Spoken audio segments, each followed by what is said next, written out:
Hai, selamat datang di Prigi Techno Channel. Kembali lagi bersama gue Nata. Di video kali ini gue akan mereview sebuah produk, di mana produk itu adalah sebuah proyektor dan produknya udah ada di sini. Mengapa gue pilih proyektor ini? Karena proyektor ini gue anggap memiliki beberapa keunikan, di mana sangat berbeda dari beberapa proyektor yang pernah gue jumpai sebelumnya.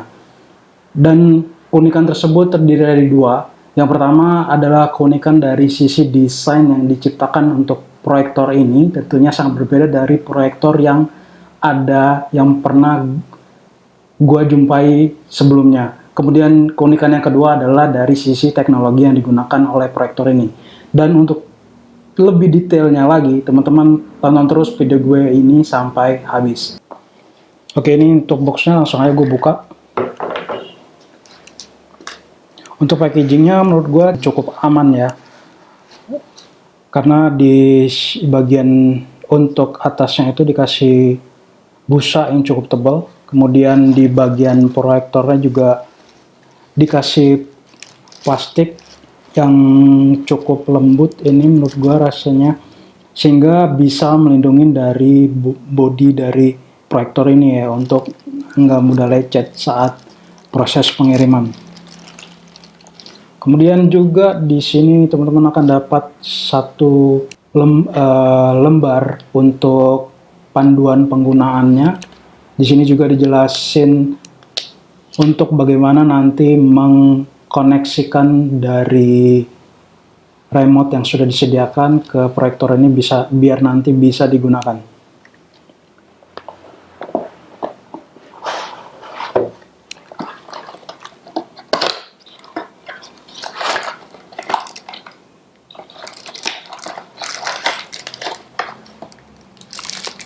Dan kemudian ini untuk remote-nya sendiri yang nanti bisa teman-teman gunakan. Dan kemudian teman-teman nanti akan dapat satu buah stand ya. Ini kalau bisa gue lihat dari fungsinya sih bisa dibilang ini sama dengan stand untuk kamera ya. Bisa kamera digital, kamera mirrorless. Ini sama persis karena dia ada fungsinya dipasang untuk dikaitkan di atas ini seperti baut atau skrup gitu diputar. Dan juga di sini ada pengaturan juga untuk pengaturan sudutnya nanti saat teman-teman memasang proyektor. Jadi nanti disinilah fungsinya dari fungsi auto keystone untuk vertikalnya, dan contohnya seperti apa nanti akan gua demoin gimana penggunaan proyektornya nanti. Dan selanjutnya teman-teman juga akan dapat satu buah kabel HDMI. Ini panjangnya kurang lebih sekitar 1 meteran lah ya, kalau kira-kira kurang lebih. Kemudian juga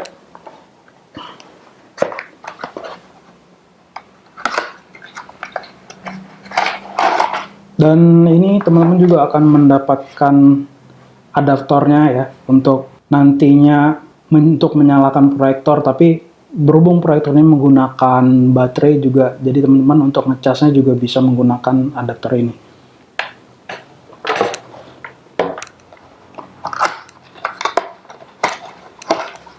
Dan kemudian yang terakhir ini masih sambungan untuk kabel powernya ya, jadi teman-teman sambungkan ke adaptor yang udah tersedia di sini.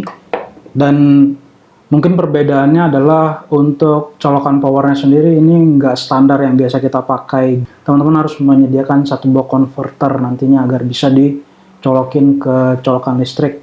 Oke, dan selanjutnya ini proyektornya udah gue buka, dan gue akan kasih tahu ke teman-teman semua fitur apa aja yang ada di proyektor ini. Seperti yang gue sebutin di awal tadi, ada dua buah keunikan yang gue lihat dari proyektor ini. Yang pertama adalah dari desain yang disediakan ya. Untuk desainnya sendiri menurut gue, mengapa gue bilang cukup unik, karena proyektor sebelumnya biasanya yang pernah gue jumpain atau pernah gue operasikan sebelumnya itu ukurannya cukup besar dan bentuknya itu biasanya segi 4 ya, atau berbentuk kotak. Tetapi dengan proyektor ini bentuknya cukup unik, dia berbentuk bulat seperti ini dan bisa dibilang mirip pesawat UFO ya, alien. Kemudian juga untuk di bagian atas ini ada tombol powernya. Jadi tombol power ini dikelilingi oleh lampu, nantinya kalau sudah menyala dia akan berwarna biru, dan kalau dengan mode charger nantinya itu akan nyala dua warna lampu ya, jika nanti teman-teman sekaligus mengoperasikan, jadi warna biru campur dengan warna merah. Dan kemudian di bagian depan ini ada satu buah lensanya sendiri, dan ini juga lensanya cukup berbeda ya karena ukurannya cukup kecil, dan teknologi yang digunakan adalah teknologi DLP. Dan seperti teman-teman yang ketahui juga bahwa teknologi DLP itu untuk satuan standar untuk tingkat kecerahan cahaya yang ditampilkan oleh si proyektor ini menggunakan satuan ANSI lumens. Jadi cukup berbeda ya untuk satuan lumen dan satuan ANSI lumens. Dan itu nanti detail perbedaan akan gue bikin di video yang terpisah, karena kalau digabung dengan video ini menurut gue cukup panjang. Jadi nanti teman-teman bisa melihat perbedaan hasil dari proyektor dengan satuan lumens dibandingkan dengan proyektor jenis ini yang menggunakan satuan ANSI lumen. Kemudian juga di bagian sini ada sebuah bisa dibilang tombol ya. Jadi ini bisa teman-teman geser ke kiri kanan, fungsinya untuk melakukan manual fokus nantinya. Kemudian juga untuk di bagian samping ini ada sirkulasi udara, dia terletak di kiri dan kanan juga. Di samping itu juga proyektornya juga memiliki built-in speaker di kiri kanannya itu. Jadi tanpa menggunakan speaker, kalaupun proyektor ini teman-teman gunakan untuk konten yang mengandung unsur ada audionya, teman-teman juga bisa pakai speaker built-in bawaan dari proyektor ini. Untuk kualitas suaranya mungkin dengan ukuran speaker seperti ini bisa dibilang gambarannya mungkin lebih mirip speaker kalau teman-teman menggunakan laptop ya, speaker bawaan laptop, atau mirip juga dengan speaker bawaan dari handphone, tapi mungkin kualitas suara yang dihasilkan agak sedikit lebih besar dan lebih jelas lagi. Dan itu nanti akan juga gue coba nanti di pertengahan video. Dan kemudian di bagian belakang ini ada satu tombol power yang sebelumnya gue tunjukin ada adapter ya. Jadi ini adapternya, dan teman-teman bisa colok di sini. Kemudian juga ini ada dua buah USB port. Ini bisa teman-teman gunakan untuk membuka sebuah video ya, atau membuka file ataupun data berupa data apapun yang saat teman-teman butuhkan untuk melakukan share nantinya saat melakukan meeting ataupun presentasi. Kemudian juga ini ada satu lagi slot untuk memory card ya. Kemudian ada untuk headset, jadi dua pilihan, bisa headset, bisa lagi untuk output jika teman-teman memiliki sound system tambahan, jika teman-teman nggak mau menggunakan speaker bawaan. Biasanya bisa teman-teman manfaatkan kalau teman-teman misalkan saat main game ataupun menonton video ya, film dan lain sebagainya, ataupun juga untuk presentasi juga bisa dikoneksikan ke sound system yang udah dimiliki supaya suara yang dihasilkan juga lebih terdengar oleh penonton yang menggunakan proyektor ini. Dan selanjutnya ini kabel HDMI. Jadi untuk proyektor ini punya dua pilihan, teman-teman bisa koneksi dari device laptop atau handphone dengan menggunakan wireless ke proyektor ini. Dan pilihan kedua, kalau dari laptop atau komputer, teman-teman bisa pakai wireless atau bisa menggunakan kabel HDMI. Dan yang terakhir ini adalah tombol untuk mengunci on off dari proyektor ini. Jadi misalkan saat proyektor ini sedang dilakukan charger atau dilakukan pengisian daya baterainya, misalkan teman-teman nggak mau ada yang menyalakan atau mengoperasikan proyektor ini sebelum baterainya penuh, ya teman-teman bisa melakukan switch lock di sini. Jadi saat ini di sini di switch lock, jadi tombol ini nggak bisa ditekan. Jadi dia nggak akan berfungsi untuk menyalakan atau turn on dari si proyektor ini. Dan kemudian di bagian bawah ini juga ada untuk lubang-lubang sirkulasi udaranya ya, agar dari proyektornya sendiri cukup terjaga untuk suhunya itu nggak terlalu panas. Kemudian di bagian bawah ini juga ada bahan dari karet atau latex ya. Jadi kalau teman-teman letakkan di atas meja itu cukup kokoh dan tidak mudah tergoyang atau tergeser. Dan juga di sini ada lubang mirip dengan yang biasanya ada di kamera ya, kamera digital ataupun mirrorless ataupun DSLR. Jadi bisa teman-teman pakai untuk stand bawaan ini, jadi bisa dimasukin ke sini, jadi diputar. Jadi cukup mudah saat nanti teman-teman taruh di atas meja dan bisa mengatur posisi vertical horizonnya dengan stand bawaan ini. Oke, dan sekarang proyektornya nih udah gua coba pasang ke stand yang bawaannya tadi, dan menurut gua cukup kokoh dan bisa sangat membantu saat teman-teman mulai mengoperasikan proyektornya. Jadi di sini juga teman-teman bisa mengatur dari posisi vertical horizonnya. Dan selanjutnya gue akan menjelaskan, tadi gue berbicara bahwa proyektor ini juga dilengkapi dengan baterai ya. Untuk kapasitas baterainya sendiri itu 12.000 mAh, dan untuk saat kondisi full kalau teman-teman menggunakan itu bisa digunakan kurang lebih selama 2 jam.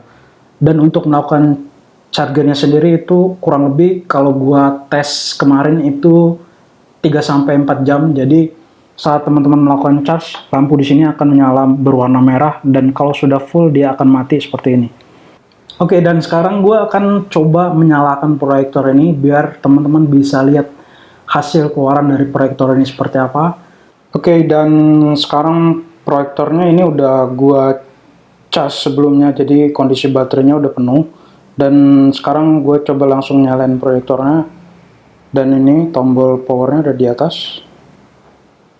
Oke, kalau dia menyala, lampu di sini akan nyala ya, warnanya warna biru. Jadi kalau di charger warnanya akan warna merah.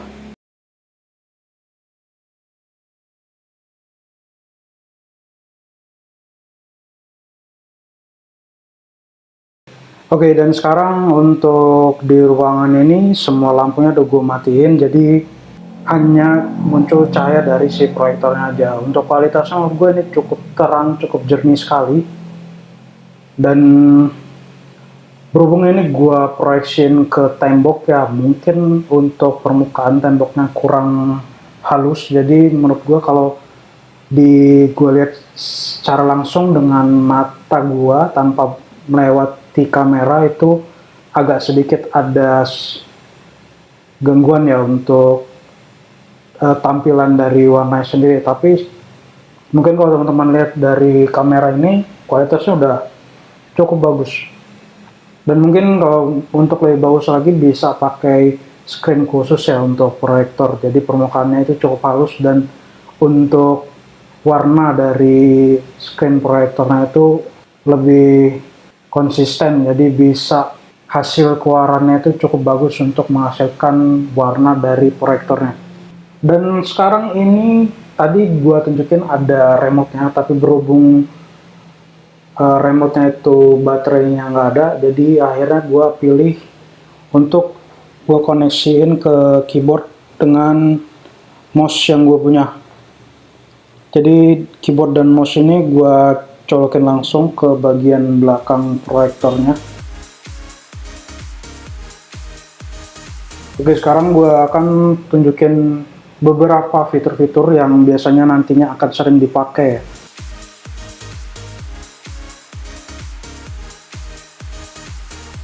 Oke, di sini jadi simple banget, mouse-nya nggak perlu diinstal ataupun dilakukan hal settingan apapun. Udah plug and play, teman-teman colokin ke USB port di proyektor, mouse-nya udah langsung connect.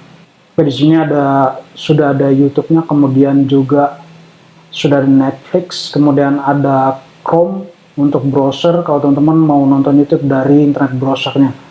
Kemudian di pojok kanan atas ini ada 6 buah indikator ya. Yang pertama ini ada wireless atau wifi untuk koneksi internetnya sendiri. Untuk detailnya ini teman-teman bisa klik di sini dan dia akan muncul kayak gini ya. Dia belum mendeteksi adanya wifi, jadi di sini ada tombol on. Gue coba on, dia akan searching, mirip sekali dengan handphone dan laptop ya, saat wifi-nya udah dinyalain. Dan di sini gue akan coba koneksiin ke modem yang udah gue punya. Ini yang paling atas, modem yang gue punya. Kemudian gue coba untuk masuk ke modemnya ini. Ya kalau ini teman-teman udah koneksiin ke keyboard, untuk ngetiknya gampang ya.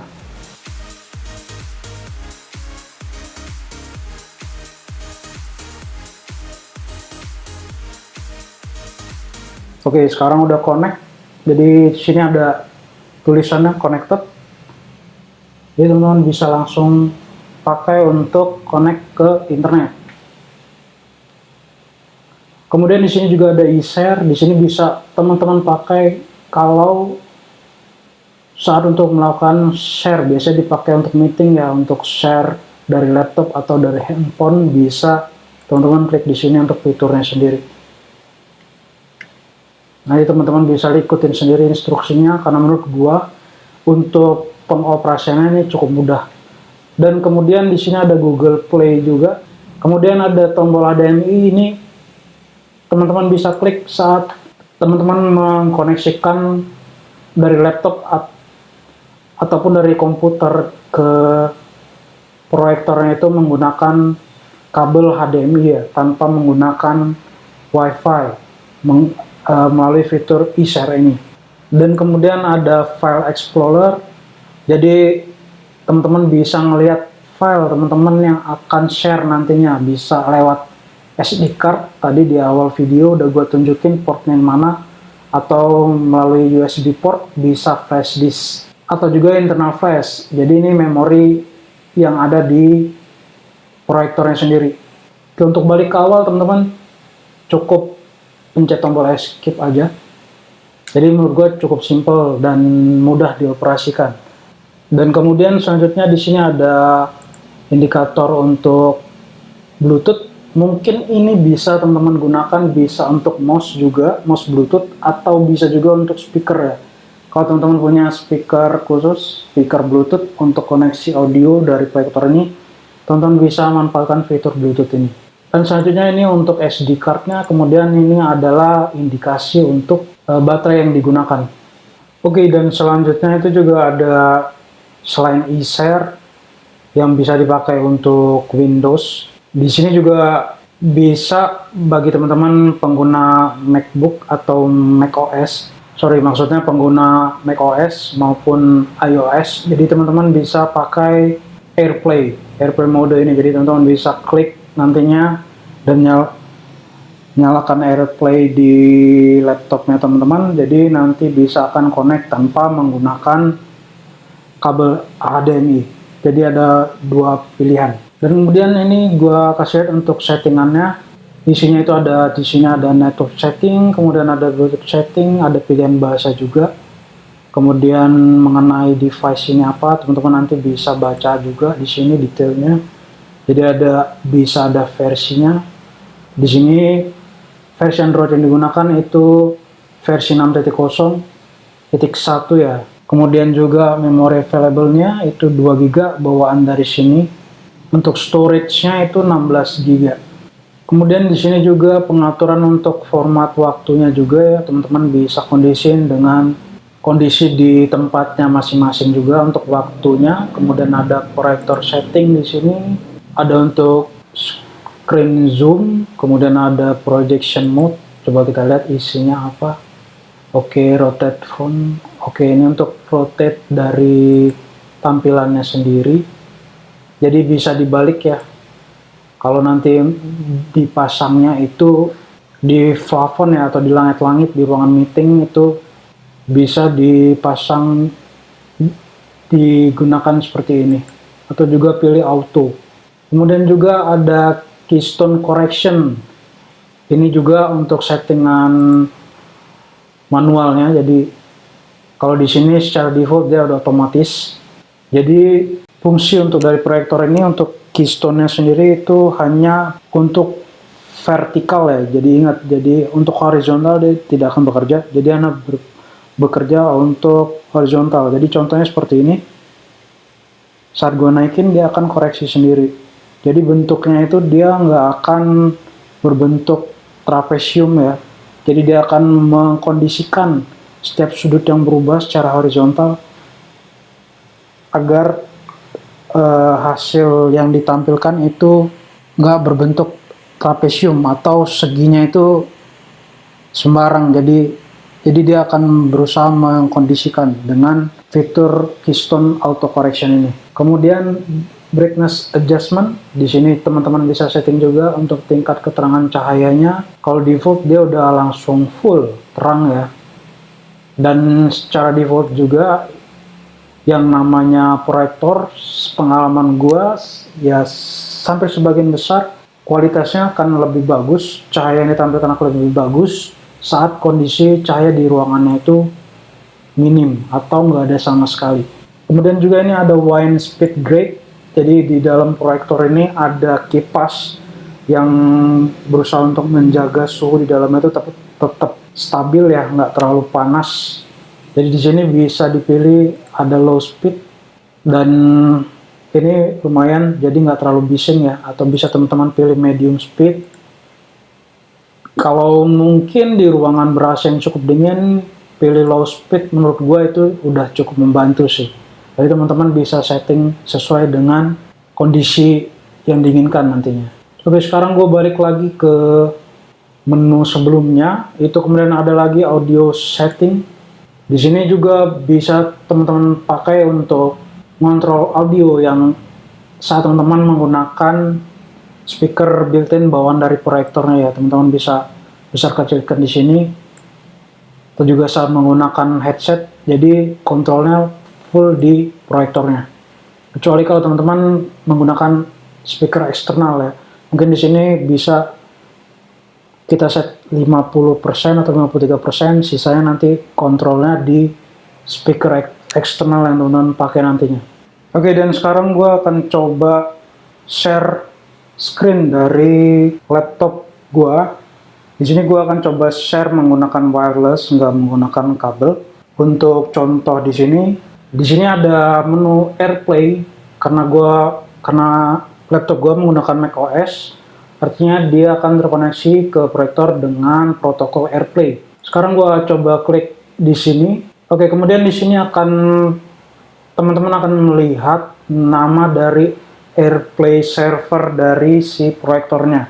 Dan ini di sini teman-teman bisa lihat, gua kasih lihat screen dari laptop gua. Ini adalah tombol AirPlay-nya sendiri. Jadi teman-teman bisa klik. Dan ini juga namanya ya iShare 4021. Teman-teman tinggal klik aja.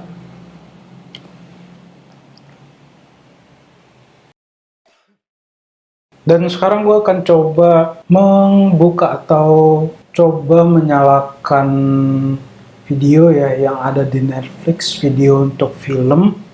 Jadi gue langsung aja klik tombol di sini Netflix. Untuk contoh aja sih random ya, gua nggak tahu ini kena copyright apa enggak, tapi pas masuk ke sini sih gua udah register dan udah bayar per bulan. Tapi ini gua kasih sepenggal aja, nggak full banget. Gua play untuk videonya.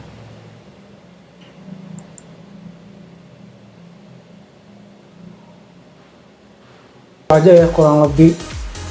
Oke, sekian video dari gua. Sampai jumpa di video gue selanjutnya.